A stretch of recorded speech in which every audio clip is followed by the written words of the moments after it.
Hi dears, welcome. പുതിയ വീഡിയോയിലേക്ക് എല്ലാവർക്കും സ്വാഗതം. ഈ വീഡിയോയുടെ കണ്ടൻറ്റ് വർഷങ്ങൾക്ക് മുമ്പ് പബ്ലിഷ് ചെയ്തിട്ടുള്ള ഒരു വീഡിയോയെ അടിസ്ഥാനമാക്കിയാണ് തയ്യാറാക്കിയിട്ടുള്ളത്. അപ്പോൾ നമുക്ക് വീഡിയോയിലോട്ട് കിടക്കാം. ഗുരുവായൂരിലെ നൃത്ത അരങ്ങേറ്റം, അതിനുശേഷം പാലക്കാടിലെ നൃത്തോത്സവം, ഈ രണ്ടും കഴിഞ്ഞതോടെ മഞ്ജു വാര്യർ ഒരു നർത്തകി എന്ന നിലയിൽ കൂടുതൽ പ്രോഗ്രാമുകളിലേക്ക് തിരിയേണ്ടി വന്നു. പല ഭാഗത്തു നിന്നും, വിദേശത്ത് നിന്ന് പോലും അവിടെ നൃത്തം അവതരിപ്പിക്കാൻ വേണ്ടി അവരെ ക്ഷണിച്ചുകൊണ്ടിരുന്നു. എന്നാൽ എല്ലായിടത്തും ഓടി നടന്ന് നൃത്തം ചെയ്യാൻ മഞ്ജുവിന് താല്പര്യമുണ്ടായിരുന്നില്ല. ഈ നൃത്തം അവതരിപ്പിച്ചതിന് ശേഷമാണ് സിനിമയിലേക്ക് പലരും വിളിച്ചത്. എന്നാൽ തൽക്കാലം സിനിമയിലേക്കില്ല എന്ന് പറഞ്ഞ് ഒഴിയുകയായിരുന്നു മഞ്ജു. മഞ്ജുവിന് പെട്ടെന്നുണ്ടായ ഈ പ്രശസ്തി അത് ദിലീപിന് സഹിക്കാവുന്നതിലേറെയായിരുന്നു. വീട്ടിൽ അടങ്ങി ഒതുങ്ങി നിൽക്കേണ്ട ഭാര്യ തനിക്ക് പോലും ഇഷ്ടമില്ലാതെ നൃത്തം ചെയ്ത്, അത് ഒരു പ്രാവശ്യം നൃത്തം ചെയ്താൽ മതിയെന്ന് പറഞ്ഞിട്ട് അതുപോലും അനുസരിക്കാതെ അതൊരു തുടർച്ചയായി തീർന്നത്, ഇത്രയും പബ്ലിസിറ്റി ലഭിച്ചത് ദിലീപിൻ്റെ ജീവിതത്തിൽ മറ്റൊരു വഴിത്തിരിവാണ് ഉണ്ടാക്കിയത്. അവിടെ ഇന്നലെ വരെ ഇല്ലാതിരുന്ന ഒരു എതിരാളിയുടെ സ്വഭാവം അല്ലെങ്കിൽ ശത്രുതാ മനോഭാവത്തിലേക്ക് ദിലീപിനെ നയിച്ചു എന്നുള്ളതാണ്. ദിലീപ് വീണ്ടും പറഞ്ഞത്, അന്ന് ഞാൻ പറഞ്ഞു ഒരു പ്രാവശ്യം നൃത്തം ചെയ്താൽ മതി, പഴയതുപോലെ എൻ്റെ ഭാര്യയായി എൻ്റെ മകളുടെ അമ്മയായി വീട്ടിൽ താമസിച്ചാൽ മതി, നൃത്തം ചെയ്യണ്ട. അവിടെ താൻ വീണ്ടും തളയ്ക്കപ്പെടുകയാണ് എന്ന് മനസ്സിലാക്കിയ മഞ്ജു പറഞ്ഞു, ഞാൻ ഇനിയും നൃത്തം ചെയ്യും, നൃത്തം മാത്രം ചെയ്യാമെന്നാണ് ഞാൻ തീരുമാനിച്ചിട്ടുള്ളത്. പക്ഷേ ഒരു വ്യക്തി എന്ന നിലയിൽ എൻ്റെ സ്വാതന്ത്ര്യം, എൻ്റെ അഭിമാനം, ഇതൊന്നും മുറിവേൽപ്പിക്കാൻ ഞാൻ ഇനി ആരെയും അനുവദിക്കില്ല. 14 വർഷം ഞാൻ ക്യാമറയ്ക്ക് മുമ്പിൽ നിന്നും മാറി നിന്നവളാണ്, എല്ലാം ഉപേക്ഷിച്ചുകൊണ്ട്. അതുകൊണ്ട് ഞാൻ നൃത്തം തുടർന്നു കൊണ്ടിരിക്കും എന്ന് പറഞ്ഞു. അവിടെ ശത്രുത കൂടിക്കൂടി വരികയായിരുന്നു. ശ്രീകുമാർ മേനോൻ്റെ പരസ്യചിത്രം, അതാണ് മഞ്ജുവിൻ്റെ മറ്റൊരു ടാർഗറ്റ്. വെറും ഒരു പരസ്യചിത്രമായിട്ടല്ല അത് കണ്ടിരുന്നത്. ഇന്ത്യയിലെ അഭിമാന നടൻ അമിതാഭ് ബച്ചനോടൊപ്പമാണ് അത് അഭിനയിക്കേണ്ടത്. തൻ്റെ ജീവിതത്തിലെ ഒരു സ്വപ്ന നിമിഷവും ദിവസവുമായി മഞ്ജു വാര്യർ ആ പരസ്യത്തെ കണ്ടു. പലരും ചോദിച്ചു, സിനിമയിലൂടെ വരുന്നതല്ലേ നല്ലത്? വെറും ഒരു പരസ്യചിത്രത്തിലൂടെ ക്യാമറയ്ക്ക് മുമ്പിൽ നിൽക്കുന്നത് മഞ്ജുവിനെ പോലെ പ്രശസ്തയായ ഒരു നടിക്ക് ഭൂഷണമാണോ എന്നാണ് പലരും ചോദിച്ചത്. അതിന് മഞ്ജുവിൻ്റെ മറുപടി, ഇതൊരു വെറും പരസ്യചിത്രമല്ല. ഒരു ഓട്ടോഗ്രാഫിന് വേണ്ടി ഞാൻ കൊതിച്ചിരുന്നു അമിതാഭ് ബച്ചൻ സാറിൻ്റെ കയ്യിൽ നിന്ന്. അതുപോലും ലഭിക്കാതിരുന്ന ഒരു പെൺകുട്ടിയാണ് ഞാൻ. ഇപ്പോഴിതാ എൻ്റെ മുന്നിൽ അദ്ദേഹത്തോടൊപ്പം അഭിനയിക്കാനുള്ള ഒരു അവസരം വന്നു ചേർന്നിരിക്കുന്നു, കല്യാണിൻ്റെ പരസ്യചിത്രത്തിലൂടെ. അതുകൊണ്ട് ആദ്യം പരസ്യം. അതുകൊണ്ട് ഞാൻ മറ്റ് സിനിമകളിൽ തൽക്കാലമേ അഭിനയിക്കാതിരിക്കുന്നുള്ളൂ. ഭാവിയിൽ എന്ത് വരുമെന്ന് ഒന്നും പറയാൻ പറ്റില്ല. ഇപ്പോൾ തന്നെ ഞാൻ തിരിച്ചു വന്നത് നൃത്തം ചെയ്യുമെന്ന് വിചാരിച്ചതല്ല, പരസ്യചിത്രത്തിൽ അഭിനയിക്കുമെന്ന് തീരുമാനിച്ചതല്ല. എല്ലാം ഓരോ അവസരത്തിൽ വന്നു ചേർന്നതാണ്. ആ അവസരത്തിനനുസരിച്ച് മുന്നോട്ട് ജീവിക്കും എന്നാണ് തൻ്റെ മുമ്പിൽ വന്നവരോട് മഞ്ജു വാര്യർ മറുപടി പറഞ്ഞത്. മേനോൻ്റെ പരസ്യം കൂടെ വന്നതോടെ ദിലീപിൻ്റെ ഉറക്കങ്ങൾ നഷ്ടപ്പെട്ടു. ആ സമയത്ത് ദിലീപ് കല്യാണിൻ്റെ മോഡലായിരുന്നു. അപ്പോൾ ആ രീതിയിൽ അവരെ ഭീഷണിപ്പെടുത്തിക്കൊണ്ട് മഞ്ജു വാര്യരെ ഈ പരസ്യത്തിൽ നിന്ന് മാറ്റാനും ശ്രമമുണ്ടായി. അപ്പോൾ ശ്രീകുമാർ മേനോനുമായി സംസാരിക്കുന്നു ദിലീപ്. എന്തായാലും എൻ്റെ ഹോർഡിങ്സ് ഇവിടെയുണ്ടെന്നറിയാൻ, ഞാനുള്ളപ്പോൾ മഞ്ജുവിൻ്റെ ആവശ്യമില്ല. അപ്പോൾ മേനോൻ പറഞ്ഞു, ഇത് പരസ്യമാണത്, അമിതാഭ് ബച്ചൻ്റെ കൂടെയുള്ള പരസ്യം, എന്തായാലും മഞ്ജുവിനെ മാറ്റുന്ന പ്രശ്നമില്ല. അടുത്ത നമ്പറാണ് ദിലീപ് വിനിയോഗിച്ചത്. അങ്ങനെയാണെങ്കിൽ എൻ്റെ എല്ലാ ഹോർഡിങ്സും മാറ്റിത്തരണം. അപ്പോൾ വളരെ പ്രാധാന്യത്തോടെ അവരുടെ പരസ്യത്തിൽ ദിലീപ് മുമ്പും അഭിനയിച്ചിരുന്നു. കേരളവും കേരളത്തിനപ്പുറവും ഇതിൻ്റെ ഹോർഡിങ്സ് എല്ലാം വെച്ചിരുന്നു. അപ്പോൾ മേനോൻ പറഞ്ഞു, ഇന്ന് രാത്രി തന്നെ യുദ്ധകാലാടിസ്ഥാനത്തിൽ നിന്റെ എല്ലാ ഹോർഡിങ്സും മാറ്റുന്നതായിരിക്കും. അത് ദിലീപ് പ്രതീക്ഷിച്ചില്ല.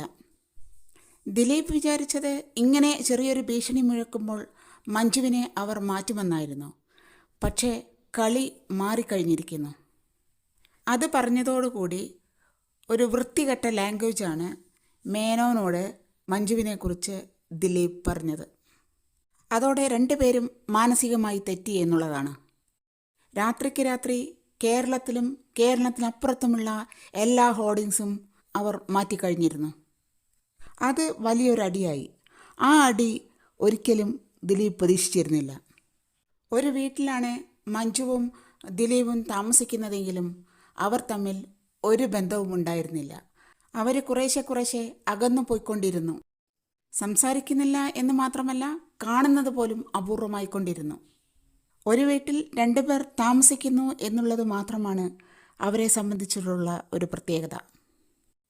മഞ്ജു വാര്യരെ എന്ത് വില കൊടുത്തും ഒതുക്കാനുള്ളതാണ് ദിലീപിൻ്റെ ശ്രമം. കാരണം ഇനി ഒതുക്കിയില്ലെങ്കിൽ മഞ്ജു വളരെയധികം പ്രശസ്തിയിലേക്ക് പോകും.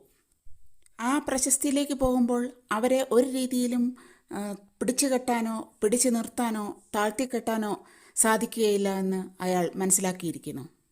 പരസ്യ ചിത്രീകരണം തുടങ്ങുന്നതിൻ്റെ ഏതാനും ദിവസം മുമ്പ് ശ്രീകുമാർ മേനോൻ മഞ്ജുവിനെ വിളിച്ചു. ഷൂട്ടിംഗ് തുടങ്ങാൻ പോവുകയാണ്, എവിടെയാണ് വരേണ്ടത് എന്ന് കൃത്യമായി പറഞ്ഞു. അങ്ങനെ ഷൂട്ടിംഗ് ലൊക്കേഷനിലേക്ക് മഞ്ജു പോവാൻ തയ്യാറായി.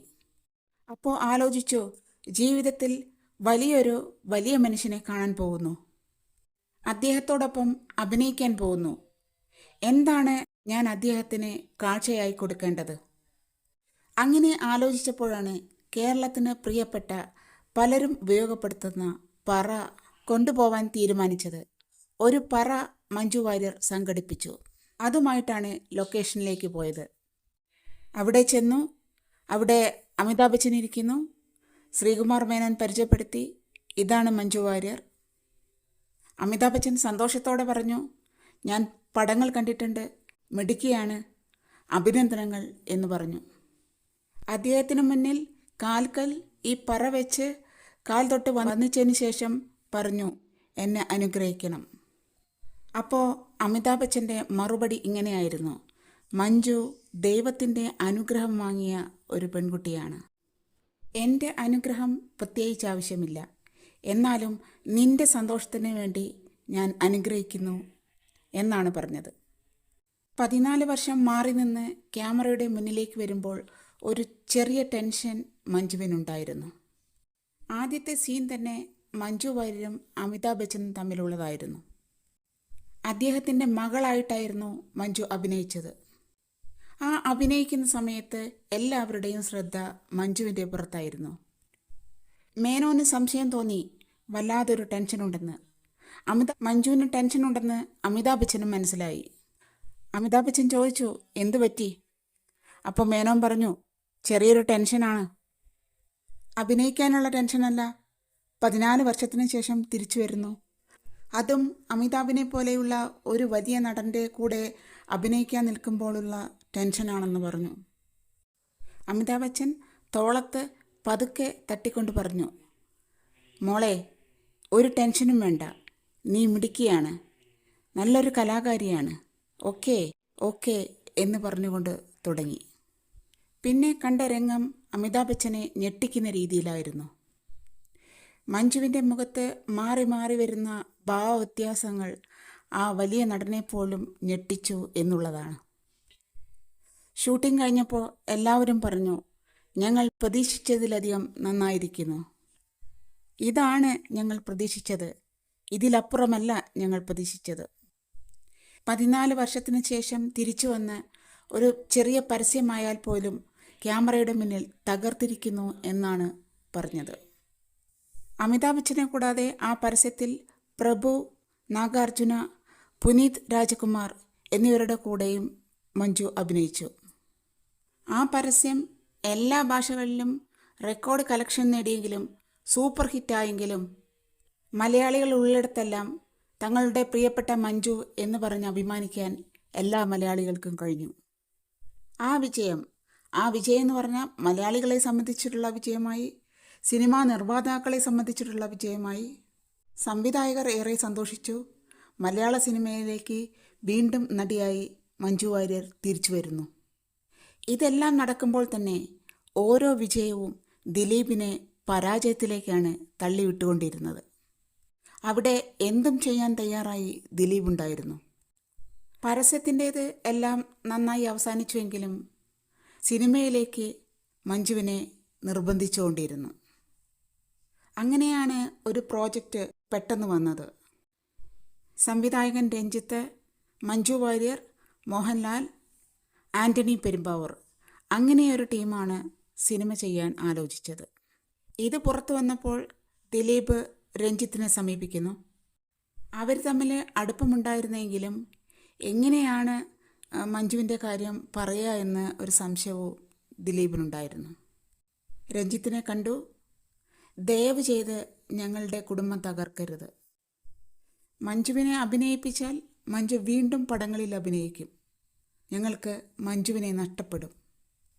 അതുകൊണ്ട് രഞ്ജിത്തിൻ്റെ പടത്തിൽ നിന്നും മഞ്ജുവിനെ മാറ്റണമെന്നാണ് വളരെ താഴ്മയായി ദിലീപ് പറഞ്ഞത്. രഞ്ജിത്ത് കാരണങ്ങൾ പലതുണ്ടായിരുന്നെങ്കിലും ആ പടത്തിൽ നിന്ന് പിന്മാറി എന്നുള്ളതാണ്. അങ്ങനെ ആദ്യം നടക്കേണ്ടിയിരുന്ന ഒരു പ്രോജക്റ്റ് ഇല്ലാണ്ടായി. താൻ കാരണമാണ് ആ പ്രോജക്റ്റ് ഇല്ലാണ്ടായത് എന്ന് മനസ്സിലാക്കിയ മഞ്ജു വാര്യർ താൻ അഭിനയിക്കാൻ തയ്യാറാണെന്നുള്ള സത്യം വിളിച്ചു പറഞ്ഞു. ഇനി പിന്നോട്ടില്ല, ഇനി മുന്നോട്ട് തന്നെയാണ്. നല്ല നല്ല സിനിമകളിൽ, തനിക്ക് പ്രാധാന്യമുള്ള സിനിമകളിൽ ഞാൻ അഭിനയിക്കും. ആദ്യം കഥ കേൾക്കും. കഥ എനിക്കിഷ്ടമാകണം. എൻ്റെ പ്രാധാന്യം എന്തെന്ന് എനിക്ക് മനസ്സിലാകണം. അങ്ങനെയുള്ള സിനിമകളിൽ അഭിനയിക്കാൻ മഞ്ജു വാര്യർ തീരുമാനിച്ചു കഴിഞ്ഞു. പല പ്രൊഡ്യൂസർമാരും, ഇടത്തരം സംവിധായകരും, വലിയ സംവിധായകരും മഞ്ജുവിൻ്റെ ഡേറ്റ് വാങ്ങാൻ വന്നു. എല്ലാവരുടെയും പുറകെ ചാരന്മാരുണ്ടായിരുന്നു.